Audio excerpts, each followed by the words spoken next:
I was just scrolling the news websites. I keep in the loop from time to time, mainly just probably looking at COVID updates and stuff. And I stumble across this story from the UK. The rarest stamp in the world, dubbed the Mona Lisa of stamps, returns to the UK after 143 years. So it's a 143-year-old stamp. Quite old, sure, but hey, still a stamp that you put on a letter, right? Let's not get too excited here. At the end of the day, no matter how rare and old it is, you slap it on a letter, you lick it, and you fucking send it off. Guess how much it sold for? 6.2 million pounds, which I believe is like 11 million Australian or like 10 million Australian or something like that, for some perspective. For a stamp. That's insane, dude. The one-of-a-kind octagonal stamp will be displayed. Who gives a fuck, man? Who would pay that much money for it, right? It will be then locked in a vault before being displayed in a specially commissioned zero-oxygen frame. Now, I read this, and other people in the comments like marveling at it, going, wow, what a piece of history. Oh, my God. Other people also, like me, a little confused as to why you'd pay that much money with a stamp. All I can think about is, imagine being that much of a fucking nerd. Seriously. Think about that. You have what I think is 11 to $10 million, right, Australian? 6.2 million pounds, whatever. Right, I think it's like 8.3 million US, it said. You have that much money in the bank, just ready to go, when am I going to splurge this off? And you choose rare stamp. Were you watching fencing while you made that decision? Because you're the most boring person alive. And then you buy this box that's like zero oxygen. Oh, I want to keep it in good condition. Honestly, have more respect for people who buy like mint condition Pokemon cards, okay? That is better money spent on a more premium cardboard. That is, I would rather like someone spend more on a footy card than a stamp. Dude, stamp collecting is boring as it is, and then there's spending your whole life savings on one. That's insane.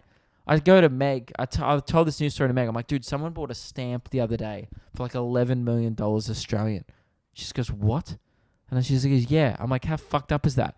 And she's a good person, right? So she was like, oh my God, like they could have started like an orphanage with that money, or they could have like started a dog shelter and saved so many little puppies' lives. And I was like, they also could have bought like 100 jet skis. Fuck.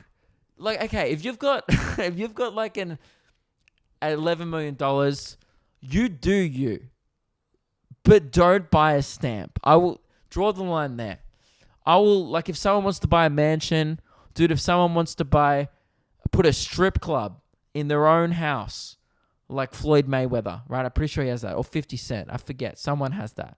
If you want to get a big screen TV with virtual reality, what you do, man, you fucking drop that money on Gucci.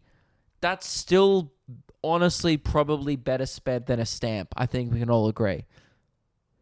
Sure, Meg was like, yeah, put it towards something good, give it to charity. Yeah, that's good. Not as fun as jet skis, but still a great use of the money.